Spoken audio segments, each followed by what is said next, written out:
Salam Ibu Bapak, Saudara sekalian. Perkenankanlah saya memberikan penjelasan singkat mengenai Alkitab Terjemahan Baru edisi kedua, TB2, yang diluncurkan bulan Februari tahun yang lalu. Dalam nama Bapa, Putra dan Roh Kudus, kita luncurkan Alkitab Terjemahan Baru edisi 2 ini untuk dipergunakan oleh gereja dan umat Kristiani di seluruh Nusantara. Seperti yang kita ketahui, sesungguhnya yang menerjemahkan Alkitab sebelum berdirinya Lembaga Alkitab Indonesia adalah Lembaga Alkitab Belanda, Nederlands Bijbelgenootschap. Mulai tahun 1951, Lembaga Alkitab Belanda mengutus seorang tenaga ahli bernama Dr. Swellen Grebel untuk mengerjakan Alkitab ke dalam bahasa Indonesia modern.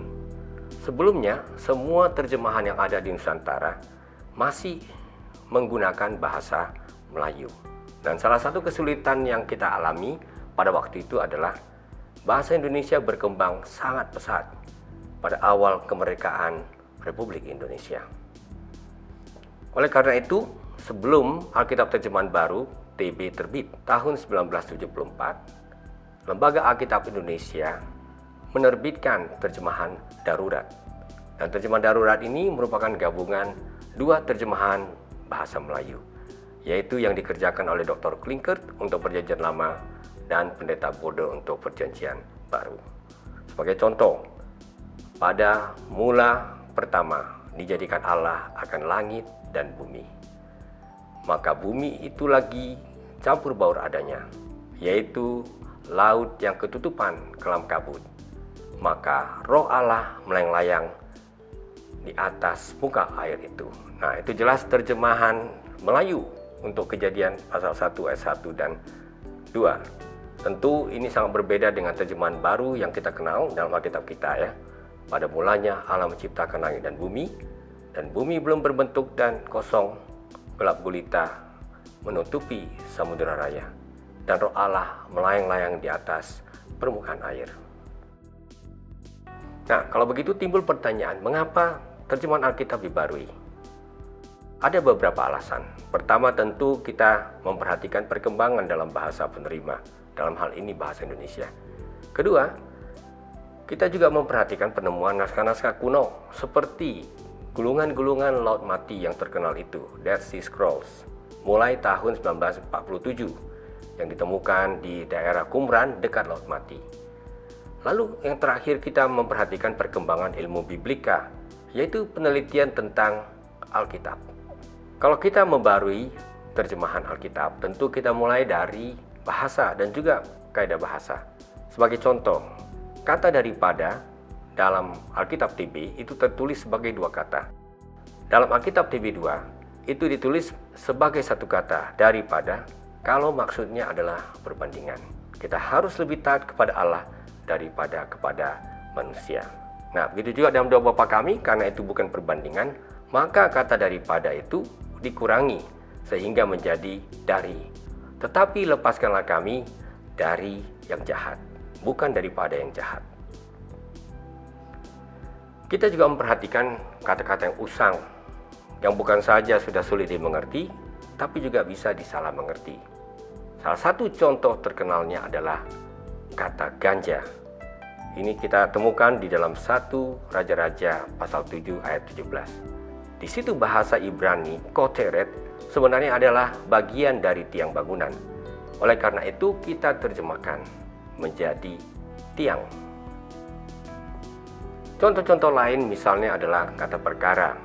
Kalau kita membaca Mazmur 126 ayat 3, Tuhan telah melakukan perkara besar kepada kita. Nah, di situ TB2 menggantikannya menjadi melakukan perbuatan besar sesuai dengan bahasa Ibrani-nya. Higdil Adonai Ashot Imanu Hayinu Semachim. Begitu juga kita perhatikan misalnya kata ipuh dalam nubuat Amos pasal 5 ayat 7. Di situ kita ganti menjadi racun pahit sesuai dengan bahasa Ibrani-nya la'ana. Kita tentu sangat mengenal kata memperanakkan. Itu ada di TB. Namun sesungguhnya kata memperanakkan yang diterjemahkan dari Egan Essen lebih baik diterjemahkan menjadi mempunyai anak, karena ini sudah menjadi kata yang usang. Bagaimana dengan kata kusta?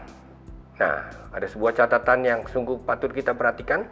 Misalnya kita baca di dalam Imamat pasal 13, di situ dikatakan, itulah hukum tentang penyakit menajiskan yang ada pada pakaian bulu domba atau linen. Nah, ini TB2 ini, penyakit menajiskan.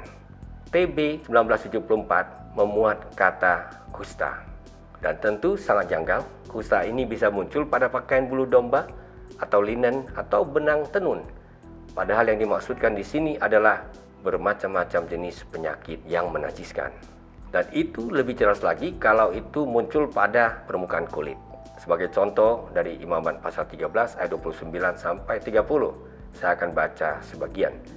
Apabila seorang laki-laki atau perempuan mendapat penyakit di kepala atau di dagu, imam harus memeriksa penyakit itu. Bila itu kelihatan lebih dalam dari kulit dan padanya ada rambut halus yang kuning, imam harus menyatakan orang itu najis. Itulah kudis, penyakit kulit yang menajiskan dalam TB2. TB memuatnya kudis kepala, yaitu kusta kepala atau kusta janggut. Tentu ini sangat janggal, karena bagaimana kudis kepala didefinisikan sebagai kusta kepala atau kusta janggut. Nah, kita juga memperbaiki atau membarui terjemahan yang terkesan harfiah dan bisa disalah mengerti.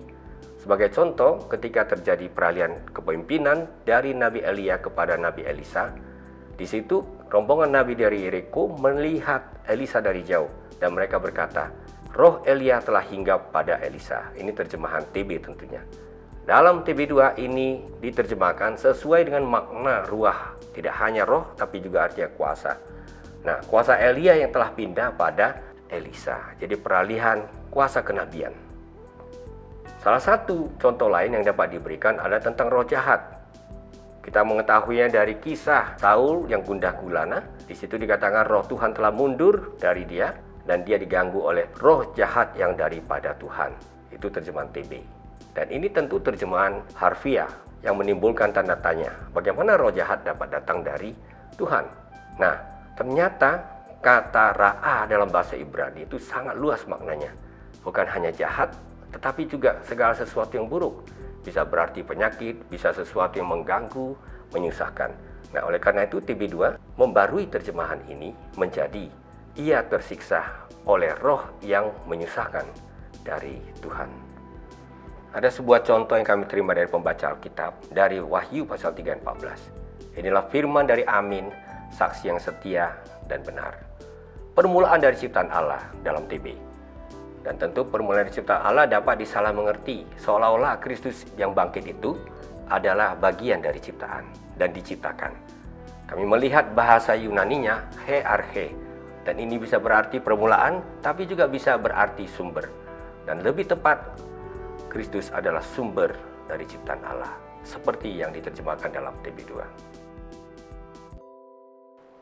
Dan terakhir kita bisa mengambil sebuah contoh adalah kata adalah.